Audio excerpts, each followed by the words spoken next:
Um um um um um um um um um um um um um um. Ternyata orang yang ingin Hayden kenalkan pada Ian adalah adik perempuannya, Hairi. Hairi lalu menyambut Ian dan memperkenalkan diri dengan nama Hairi Green River. Lantas Hairi juga menyampaikan bahwa ia sudah mengenal Ian karena akhir-akhir ini namanya sangat terkenal dan dibicarakan banyak orang, termasuk di wilayah kerajaan. Setelah itu Hairi mengatakan jika saat ini ia hanya ingin menyapanya, tapi lain kali ia ingin mengundang Ian untuk makan siang dan membicarakan mengenai pencapaian yang ada di Moklian. Mendengar itu Ian menanggapi jika dirinya hanya tahu tentang sihir dan monster-monster. Jadi Ian takut hal itu akan membuat bosan Hairi. Akan tetapi Hairi sendiri tak mempermasalahkan mengenai itu, karena ia juga tertarik dengan hal-hal tersebut. Oleh sebab itu, Hairi memang sudah meniatkan untuk bertukar pikir dengan Ian nantinya. Lalu setelah itu, Hairi berpamitan dan menyampaikan jika nanti ia akan menghubungi Ian lagi melalui surat. Lantas Hairi pun pergi untuk menyambut bangsawan lainnya bersama Hayden. Melihat itu, Ian sedikit heran dengan perangai Hairi. Saat melihat Hairi, dalam hati Ian katakan, "Tuan Putri Hairi, ia benar-benar berbeda dengan apa yang kulihat waktu di makam suci." Sedangkan pangeran pertama terlihat gugup, tapi ia melakukan tanggung jawabnya sebagai tuan rumah acara ini dengan baik. Setelah memastikan semua itu baik-baik saja, Ian lalu berencana untuk pergi melihat-lihat area sekitar teras. Saat keluar dari pintu menuju teras, Ian mendapati keberadaan seseorang yang sedang menjaga acara pesta malam itu. Di sana, Ian mendekat dan memastikan siapa orang tersebut. Nampaknya ia adalah Kapten Oliver. Melihat Ian, Oliver sendiri juga penasaran dengan kedatangannya. Lalu Ian secara spontan membuka percakapan dengan memuji pakaian formal yang dikenakan Oliver, bahwa dengan pakaian itu ia terlihat begitu gagah. Mendengar itu Oliver tersanjung dan mengalihkan dengan berkata bahwa itu hanya perintah dari pangeran. Lalu mereka berdua sama-sama canggung dan semakin canggung tanpa ada percakapan. Oliver lalu mencairkan suasana dengan berkata, "Aku sudah mendengar rumor-rumornya." Sedang Ian sedikit bingung dengan perkataan Oliver tentang rumor-rumor yang dimaksud. Saat melihat kebingungan Ian itu, Oliver lalu menegaskan tentang rumor yang beredar dan menanyakan kepada Ian secara langsung bahwa ia mendengar tentang Helen yang merupakan penyihir kelas atas Menara Ivory telah dikalahkan dengan telak oleh Ian. Di sana Ian sedikit heran karena pangeran pertama juga menanyakan hal serupa seperti yang dikatakan Oliver ini. Lalu Ian mengatakan pada Oliver bahwa rumor semacam itu ternyata bisa beredar, dan itu sangat menarik baginya karena ia pikir kebanyakan hal yang terjadi di Menara Ivory dijaga sebagai rahasia. Mendengar apa yang disampaikan oleh Ian, Oliver menghela nafas, mengatakan jika ia sangat kagum terhadap Ian. Karena untuk dirinya sendiri yang sudah di umur seperti ini, Oliver kemudian melanjutkan dengan berkata pada Ian bahwa di usianya saat ini, jika ia tak bisa berbuat banyak sebagai ksatria. Apalagi saat ini kerajaan Green River telah memilih penyihir yang memiliki kekuatan yang sangat tinggi.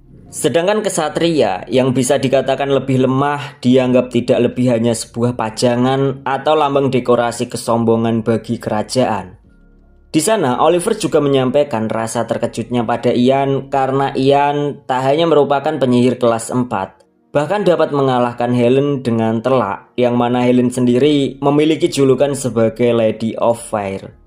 Setelah menjabarkan itu, Oliver berujar bahwa ia kadang penasaran apakah umur Ian ini memang muda seperti itu. Mendengar perkataan Oliver, Ian langsung mengatakan bahwa dia hanya melebih-lebihkan saja.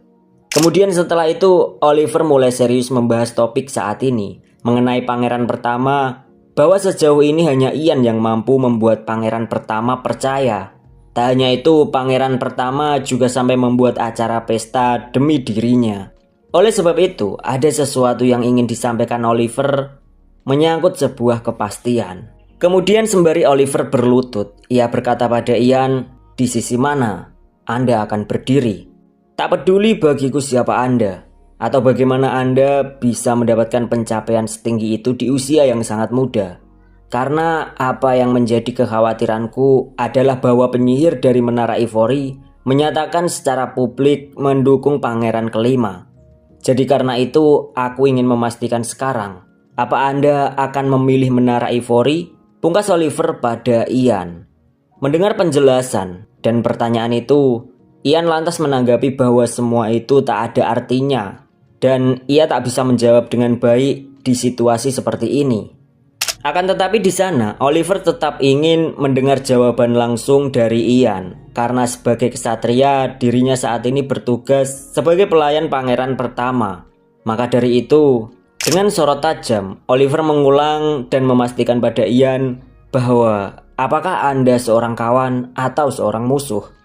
Mendengar tentang itu, Ian merenung. Dalam hati ia membatin bahwa Oliver Haywood adalah kesatria yang selalu setia berdiri di samping pangeran pertama hingga akhir hayatnya. Lalu setelah merenungi itu, Ian kembali berkata pada Oliver bahwa sebenarnya ia masih belum yakin akan memberikan jawaban ini. Akan tetapi, aku tidak akan pernah memilih di sisi pangeran kelima. Seketika ucapan Ian langsung membuat Oliver terkejut. Ada sedikit rasa khawatir juga di wajahnya karena ucapan Ian itu. Akan tetapi di sana, Ian mencoba menenangkannya dengan berkata, "Santai saja. Aku sudah menggunakan sihir supaya hanya kau yang bisa mendengar ucapanku. Jadi jangan khawatir." Ian kemudian melanjutkan. Ia katakan, "Apa itu jawaban yang memuaskan?" Dan Oliver menjawab jika itu jawaban yang sangat sempurna di momen saat ini. Setelah itu Oliver ingin meminta sesuatu permohonan pada Ian. Lantas Ian pun bertanya-tanya dengan itu. Kemudian Oliver menjelaskan jika ia ingin memiliki lawan sparring dan meminta Ian untuk menjadi lawan sparringnya karena ia membutuhkan kekuatan baru.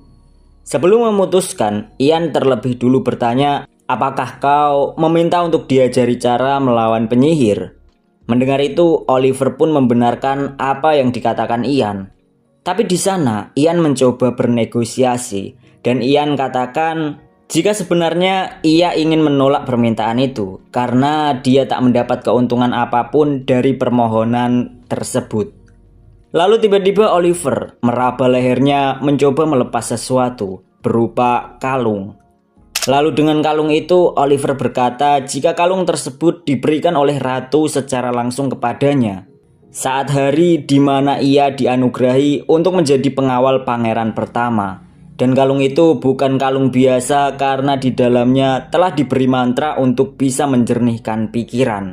Sontak melihat kalung itu, Ian sedikit terkejut karena kalung tersebut adalah salah satu dari harta keluarga kerajaan yang mana Ian sendiri tak pernah bisa menemukannya di kehidupannya yang sebelumnya.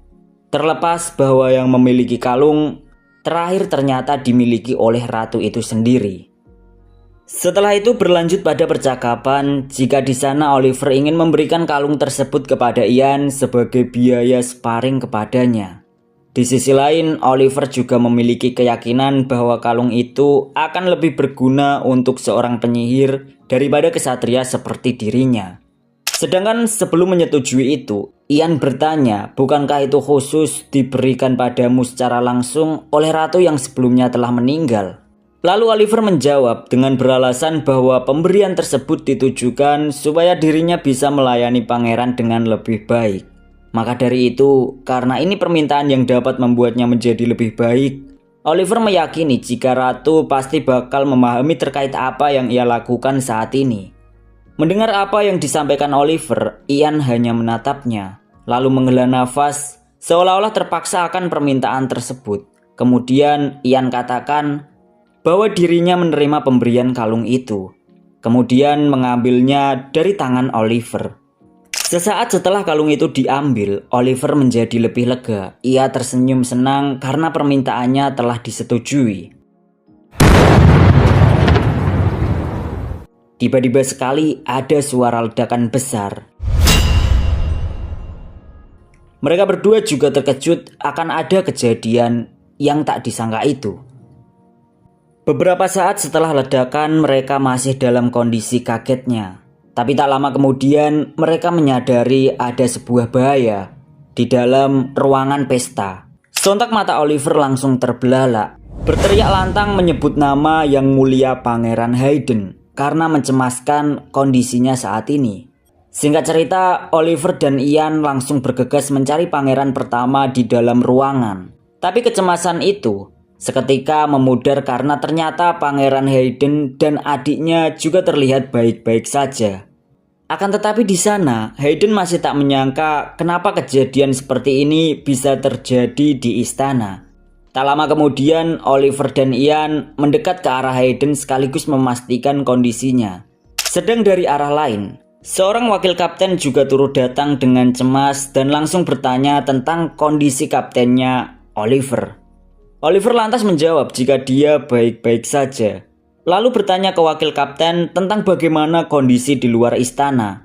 Di sana ia menginformasikan jika ada serangkaian ledakan yang tidak dikenal muncul di sekitar istana. Oleh karena itu, mereka langsung mengaktifkan darurat militer. Selebihnya, mereka juga telah mengerahkan seluruh pasukan untuk mencari sumber ledakannya. Dari sisi lain, Ian yang mendengar percakapan mereka bertanya-tanya tentang darurat militer. Lalu ia mengingat jika darurat militer istana kerajaan adalah sebuah jaringan yang terhubung dengan markas kesatria, barak tentara dan bahkan menara Ivory. Dan fungsi daripada itu adalah untuk memfokuskan dan mengerahkan seluruh kekuatan langsung menuju ke istana. Setelah memikirkan itu, Ian menyimpulkan jika darurat militer diaktifkan, maka artinya seluruh tentara dan penyihir akan berkumpul di istana. Lalu di antara kepulan asap bekas ledakan, Ian mencurigai satu hal, bahwa bagaimana jika memang tujuan ledakannya untuk itu. Dalam heningnya itu, Ian menyadari sesuatu yang tidak beres. Lalu dengan cepat, Ian membuat keputusan mengeluarkan sebuah sihir pelindung. Sihir pelindung tersebut ditujukan untuk melindungi Pangeran Hayden dan adiknya, Hayri. Setelah itu, Ian menoleh ke arah Hayri dan menanyakan, "Apa Anda bisa mengalirkan mana ke barir ini?" Mendengar itu, Hayri nampak masih ragu. Akan tetapi, Ian mengatakan jika kondisi sekarang sangat darurat. Maka karena itu, Ian terpaksa menyuruhnya untuk menjaga barir tersebut untuk menjaga dirinya dan kakaknya. Kemudian ia langsung pergi meninggalkan mereka. Sebelum beraksi, Ian menemui para pelayan kerajaan dan menanyakan sesuatu hal mengenai apakah seorang pelayan wanita bernama Isabel pernah datang ke sini. Lantas di sana pelayan tersebut membenarkan itu, kemudian mengatakan jika Isabel sebelumnya bekerja di villa. Akan tetapi beberapa waktu lalu ia ingin pergi ke pesta untuk menontonnya. Mendengar jawaban itu, ternyata Ian memang sudah memperkirakan dan ia tahu tentang situasi saat ini, bahwa pelaku di balik peledakan sedang menargetkan Sisilia. Alasannya sederhana, dengan membawa seluruh pasukan ke istana dengan ledakannya, mereka akan menginvasi menara Ivory karena pengawasannya sedang melemah. Tapi sebenarnya Ian sendiri tidak peduli dengan Sisilia. Akan tetapi ia ingin memastikan informasi tentangnya supaya tidak sampai bocor ke agen mata-mata lainnya. Singkat cerita, panel berpindah di antara lorong penjara bawah tanah milik menara Ivory. Dari sana terlihat sebuah langkah kaki seorang yang memakai jubah dan menemui Sisilia. Lantas di sana ia menyapa Sisilia dan tak menyangka jika Sisilia ternyata masih hidup. Dengan ekspresi heran, Sisilia bertanya tentang siapa dirinya. Lantas sembari membuka jubah, ia mengatakan jika dirinya adalah Daniel. Di sana Daniel mengungkapkan kekecewaan pada Sisilia karena ia menganggap Sisilia sebagai agen yang berbakat. Sontak melihat Daniel, Sisilia langsung berteriak ke Daniel supaya ia segera mengeluarkannya. Lantas dengan santai, Daniel mengatakan jika tentu dia akan mengeluarkannya, akan tetapi terlebih dulu ia ingin memastikan sesuatu dan memeriksanya. Dengan panik, Sisilia membela diri mengatakan jika dia tak mengatakan apapun, karena dari awal Ian Pets. bocah sialan, sudah mengetahui semuanya dari awal pertemuan mereka, yakni mengenai keberadaan mata-mata dan orang-orang yang ada di dalamnya. Mendengar itu, Daniel meragukan ucapan Cecilia, sedangkan Cecilia mencoba meyakinkan kembali jika ia bukan hanya mengetahui tentang agen mata-mata, tetapi lebih dari itu, Ian juga mengetahui tentang segel mana yang ada di belakang leher mereka. Lantas mendengar itu, Daniel mengatakan bahwa memang segel itu awalnya memang tak diketahui banyak agen mata-mata. Akan tetapi baru-baru ini atasan telah menginformasikan adanya segel tersebut setelah ia tertangkap. Daniel lalu menanyakan apa ada hal lain yang ingin disampaikan. Di sana Cecilia tak lagi memiliki informasi lain. Maka dari itu ia menyuruh Daniel untuk segera mengeluarkannya. Karena memang tak ada hal lain lagi yang ingin disampaikan. Segera setelah tak ada informasi lain, Daniel hanya menghela nafas, lalu membukakan pintu penjara tersebut. Melihat pintu itu terbuka, ekspresi Cecilia menyiratkan kelegaan. Akan tetapi tiba-tiba mata Cecilia terbelalak tak percaya karena Daniel rekan mata-matanya telah menancapkan pisau padanya. Sebelum detik-detik kematian Cecilia, Daniel mengatakan padanya bahwa ketika kamu di penjara di Menara Ivory, isu tersebut menjadi sangat panas. Kami melakukan debat panjang tentang apa yang harus dilakukan. Lalu di sana sembari memandang Cecilia, Daniel melanjutkan dengan berkata, "Kau hanya seorang penyihir kelas 3. Jadi kami mempertimbangkan untuk menyelamatkanmu. Dan ini adalah keputusan kami." Setelah membunuh Cecilia, Daniel berkata, "Selamat mimpi indah. Maksudku, selamat tinggal." Pungkas Daniel sembari cengengesan. "Kau juga," bentaknya ke arah belakang. Sembari ia melemparkan belatinya. Belati itu mengarah tepat menggores pipi Ian.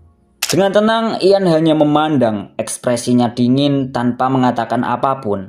Sedang Daniel berteriak, "Siapa kau?" Tanpa mengatakan apapun, Ian melirik ke arah bawah, melihat Cecilia yang telah terbunuh. Di sana Ian mengatakan, "Jadi kau sudah membuang Cecilia. Baguslah, berkat kau, kekhawatiran yang menggangguku sudah berkurang." Setelah mengatakan itu, Ian menyerang Daniel, sihir es mulai menahan kakinya. Setelah menahan Daniel, Ian mengatakan, "Daniel, beruntung sekali bahwa aku bisa bertemu denganmu hari ini." Mendengar itu, Daniel sedikit terkejut karena namanya bisa diketahui. Sementara itu, Ian menatapnya dengan tajam, matanya penuh amarah. Lalu ia berkata, "Aku sangat beruntung bertemu denganmu lebih cepat. Karena aku telah bersumpah untuk membunuhmu dengan tanganku sendiri." Tunggu, bukankah lebih baik untuk menangkapku hidup-hidup? Pungkas Daniel mencoba bernegosiasi atas nyawanya. Tapi di sana Ian tak peduli dan mengatakan jika akhirnya ia dapat membalas dendam atas penderitaan teman-teman sekelasnya. Perkataan Ian itu membuat Daniel bingung karena ia merasa jika tak pernah membunuh teman sekelasnya. Ian yang mendengar itu membenarkan karena memang belum terjadi. Sebab masih ada waktu 10 tahun lagi hingga kejadian itu terjadi. Dan Ian telah berjanji atas dirinya sendiri akan membalaskan dendam ketika kembali.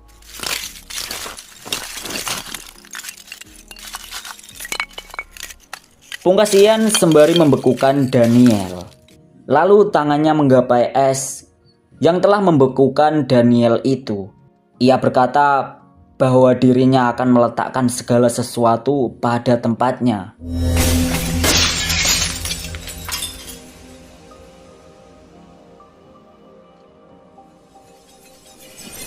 Pandangan Ian mendingin, ekspresinya kaku tapi penuh ketegasan setelah menghancurkan es tersebut.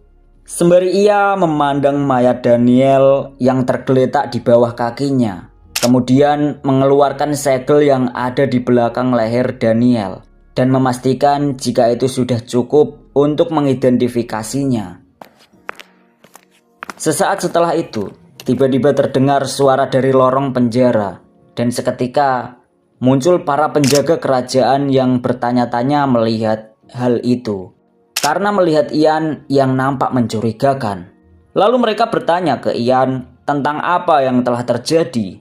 Akan tetapi mayat Daniel memperlihatkan segel mana, yang nantinya itu akan menjadi bukti, yang akan menjadi sesuatu yang nantinya dapat diselidiki lebih lanjut.